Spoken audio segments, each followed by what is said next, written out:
Welcome to soda Buti. So இதில் நம்ம பார்க்க போகிறது சுழல் 2 வெப் சீரிஸ். ஒரு குரோதம் இருக்கு. இதில் மீண்டும் ஒரு கேஸு. ஆனால் இதில் என்ன பிரச்சனைனா டோட்டலாக கன்ஃபியூஸ் பண்ணி விடுற மாதிரியான ஒரு கேஸு. நல்லவங்க கெட்டவங்கலாம் இல்லை சார், யார் வேணாலும் தப்பு செய்யலாம். அதை எப்படி சால்வ் பண்ண போகிறாங்க, அதுக்கு பின்னாடி இருக்கிற காரணங்கள் என்னன்னு சொல்லக்கூடிய ஒரு கிரைம் த்ரில்லர் சீரிஸ். ஒன்று கதிர் கேரக்டர், இன்னொன்று ஐஸ்வர்யா ராஜேஷ் கேரக்டர். ஸோ அவங்க மூலிமா இந்த கதை கண்டினியூ ஆகுதே தவிர மற்றபடி இது டோட்டலாக வேற ஒரு கேஸ் தான். நான் பண்ணது கொலை தானே, என் தங்கச்சியை கொண்டவன ரிவெஞ்ச் எடுத்த கணக்கு தானே. அதில் பார்த்த சில பேரும் வருவாங்க. பட் இந்த கேஸ் ரிலேட்டடாக தான் அவங்களோட வேலையுமே இருக்குமே தவிர மற்றபடி இது டோட்டலாக ஃப்ரெஷ்ஷான ஒரு கேஸ். ஸோ இதில் கதை என்ன அப்படின்னு பார்த்தாக்க, ஆல்ரெடி நம்ம ஒரு வேலையை பார்த்துட்டோமே, அதுலேருந்து வெளியே வர முடியலையேன்னு தவிக்கிற ஐஸ்வர்யா ராஜேஷ் கேரக்டர். நான் பண்ணது கொலை தானே. அவங்க இப்போ ஜெயிலில் இருக்கிறாங்க, அவங்கள வெளியே கொண்டு வரணும், இது அவங்க பண்ணது செல்ஃப் டிஃபென்ஸ்க்காக புரிஞ்சுக்கோங்கன்ற மாதிரி இப்போ அவங்களுக்காக வாதாடுற கேரக்டர் தான் செல்லப்பா அப்படிங்கிற லால் அவரோட கேரக்டர். ஸோ இப்படி அவங்களுக்காக வாதாடுற வக்கீல் கேரக்டர் அவர் இருக்கிறாப்படி, அவங்கள வெளியே கொண்டு வரணும்னு கதிர் கேரக்டர் நினைக்கிறாப்படி. ஸோ இந்த கேஸு இப்படி ஸ்டார்ட் ஆகுது. அப்போ தான் ஒரு மிகப்பெரிய சம்பவம் நடந்து ஒருத்தர் இறந்துடுறாரு. சக்கரவர்த்தி, இந்த கேஸ் நீங்கள் லேட் பண்ணுங்க. ஸோ அதுக்கப்புறமா இந்த கொலைக்கு பின்னாடி இருக்கிற ஆட்கள் யார், மொத்தமாக 8 பேர் மேலே டவுட் வருது. இந்த 8 பேரில் யாரா பண்ணது, இல்லை இந்த 8 பேர் எதுக்காகடா பண்ணாங்க, ஏன்டா இப்படி கன்ஃபியூஸ் பண்ணி விடுறீங்கிற மாதிரி ஆரம்பிச்சு கேஸ் காம்ப்ளிகேட் ஆகிட்டு தான் போகுது. ஸோ 8 பேரில் இந்த கொலையை செஞ்சது யார், எதுக்காக செஞ்சாங்கிறத கண்டுபிடிக்கிறது தான் இந்த மொத்த சீரிஸுமே. ஒரே வழி, அந்த அரக்கனை கண்டுபிடிச்சு அவன் தலையை வெட்டணும். இதில் ஐஸ்வர்யா ராஜேஷ் கேரக்டரை பொறுத்த வரைக்கும் இன்னும் அந்த சம்பவத்துலேருந்து வெளியே வர முடியாமல், நம்ம செஞ்சது தப்பு தான், நம்ம இப்படி பண்ணிட்டோமே அப்படிங்கிற குற்ற உணர்ச்சியும் அவங்களுக்குள்ளே இருக்குது. ஸோ அந்த சம்பவத்துலேருந்து வெளியே வர முடியாமல் தான் இந்த சீரிஸ் முழுக்குமே தவிக்கிறாங்க. அண்ட் அவங்க மூலியமாக அந்த ஜெயிலில் நடக்கிற விஷயங்களை டீட்டெயிலாக காட்டினதெல்லாம் நல்லா இருந்துச்சு. ஆண்கள் ஜெயிலில் என்னெல்லாம் நடக்கும்னு சொல்லி அதிகப்படியான படங்களை நம்ம பார்த்துட்டோமா, ஆனால் பெண்கள் ஜெயில் எப்படி இருக்குன்றதை பெருசாக காட்ட மாட்டாங்க. அப்படியே காட்டின படமாக எடுத்துக்கிட்டா இந்த அட்லி ஜவான் படத்தில் ஜெயிலுக்குள்ளே சாங் ஆடுவாங்க, வளகாப்பு நடத்துவாங்க, இப்படின்ற மாதிரி தான் காமிச்சிருக்காங்களா.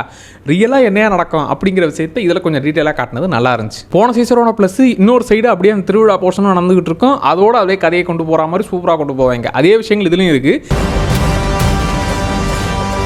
இன்னும் டீட்டெயிலாக அந்த திருவிழா பற்றின விஷயங்கள்லாம் தெரிஞ்சால் இந்த கதையோட இன்னுமே கனெக்ட் ஆகி பார்க்கலாம். அந்த திருவிழா போர்ஷனில் அஷ்டகாளி அவங்களோட கதையை சொல்கிறது மூலிமா இந்த கேஸில் நடக்கிற சம்பவங்களை கனெக்ட் பண்ணுற விஷயங்கள்னு அந்த அஷ்டகாளி கதையை அப்படியே அப்போ நடந்த கதை இப்போ இப்படி நடக்குது பாரு அப்படிங்கிற மாதிரி கனெக்ட் பண்ணுற இதெல்லாம் சூப்பராக இருந்துச்சு. ஒரு நாடகம் மாதிரி ஒரு போர்ஷன் வரும். ஸோ இந்த கதை என்ன அப்படிங்கிறத கதிர் அவர்கள் பார்த்து தெரிஞ்சுப்பாருன்னு. ஸோ அதோட இந்த கேஸை கனெக்ட் ஆகி பார்க்குறதுன்னு அந்த ஏரியா நல்லா இருந்துச்சு. சரி, இதில் வர கேரக்டர் சைடு பார்த்தோம்னா முதல்ல செல்லப்பா கேரக்டர், லால் அவர்கள் நடித்த கேரக்டர். ஸோ அவர் மூலிமா அவர் மேலே வெறுப்பு வரணும், கோவம் வரணும், பாசம் வரணும், ஏக்கம் வரணும். அந்த கேரக்டர் யார் தான்ப்பா, அவர் மிஸ்டியாவே இருக்காருப்பா, ஏதோ ஒரு விஷயம் பண்ணிட்டு இருக்காருப்பா, ஏதோ ஒரு மர்மம் அவருக்கு பின்னாடி இருக்கேப்பாங்கிற மாதிரி அந்த கேரக்டரை கொண்டு போன விதம், அவர்கிட்ட நீங்கள் என்ன மாதிரி ஆக்டிங் கேட்டாலும் அசால்ட்டாக கொடுக்கக்கூடிய ஆள். ஸோ அவருக்கு தீனி போகிற வகையில் தான் இந்த கேரக்டர் இருந்துச்சு. அதை சூப்பராகவே பண்ணியிருந்தார். அதுக்கப்புறம் கதிர் அப்புறம் சரவணனுடைய அந்த ஒரு பாண்டிங், சரவணன் கேரக்டர் வந்து ரொம்ப பிடிச்சது அந்த சீரிஸில். அவர் வந்து கதிர் கிட்ட, டேய் நீ வயசில் சின்னவனாக இருந்தாலும் வயசுக்கு மீறின பொறுமை உங்ககிட்ட இருக்குடா, ஒரு கேஸை விசாரிக்கிற விதம் சூப்பராக இருக்குடா அப்படின்னு அவனை பாராட்டுறது.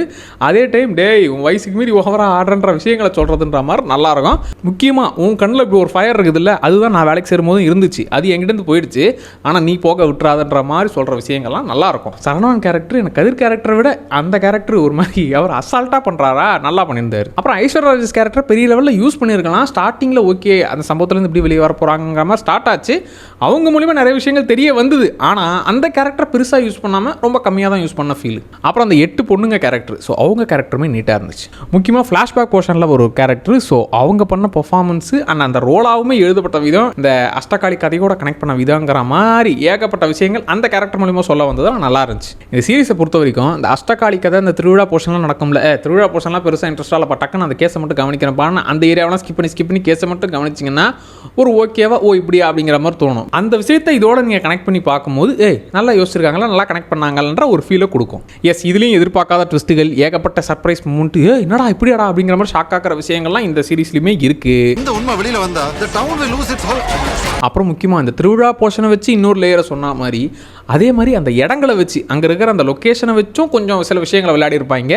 அந்த விஷயங்கள்லாம் புதுசாக இருந்துச்சு, சூப்பராக இருந்துச்சு. இப்போ ட்விஸ்ட்டு கொடுக்குறேன் பாரு அப்படிங்கிற மாதிரி வைக்கணும்னு இல்லாமல் அதை ஸ்டார்டிங்லேருந்தே கதையோடு கொண்டு போனது, ஸ்டார்டிங்லேயே நிறைய கேரக்டர்ஸ் ஹிண்ட் கொடுத்ததுங்கிற மாதிரி கொண்டு போன விஷயங்கள்லாம் நல்லா இருந்துச்சு. ஆனால் அது கொஞ்சம் லைட்டாக நம்மளை பொறுமையை சோதிக்கிற அளவுக்கு கொஞ்சம் இழுத்து சொன்னது தான் இதில் எனக்கு இருக்கிற நெகட்டிவ்ஸ். இவ்வளோ பாசிட்டிவ் விஷயங்கள் இருக்குதான், ஆனால் அதை தாண்டி தாண்டி கொஞ்சம் இருக்கிற நெகட்டிவ்ஸ் என்னென்னா சில விஷயங்கள் கொஞ்சம் இழுத்து, அதாவது இதுதான் விஷயங்கள் நமக்கு தெரிஞ்சதுக்கப்புறமா அதை ரொம்ப இழுத்து சொன்ன ஒரு ஃபீலும் இருந்துச்சு. இந்த விஷயங்கள்லாம் ரிவீல் ஆகிற வரைக்கும் இப்படியா அப்படிங்கிற மாதிரி அந்த ஒரு ஷாக் வேல்யூவை மெயின்டைன் பண்ணாங்க.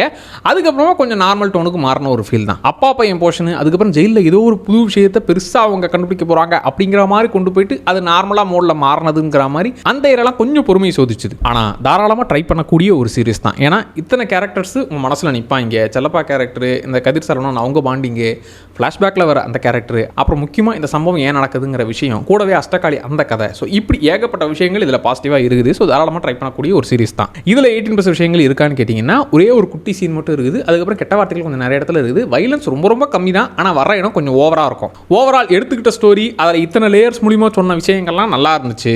ஆனால் அதை சொன்ன விதம் பாதிக்கு மேலே ரொம்ப நார்மலாக ஃபீல் ஆனதுனால இன்னும் அடுத்த லெவல் இருக்குமோ அப்படின்னு ஃபீல் ஆனது கொஞ்சம் நார்மலாக தான் பட்டுச்சு. மற்றபடி ட்ரை பண்ண வேண்டிய ஒரு கிரைம் த்ரில்லர் சீரிஸ் தான். ஸோ கிரைம் த்ரில்லர் ஃபேன்ஸ்க்கு கட்டாயம் இந்த சீரிஸ் ஒர்க் ஆகும். தாராளமாக ட்ரை பண்ணுங்க. நீங்கள் இந்த சீரிஸ் பார்த்துருந்தீங்கன்னா உங்களுக்கு எப்படி இருந்துச்சுன்றதை கமெண்ட்டில் சொல்லுங்கள். மறக்காம சோடா சேனலை சப்ஸ்கிரைப் பண்ணிக்கோங்க. அடுத்த வீடியோவில் திரும்ப வரேன். Tata bye.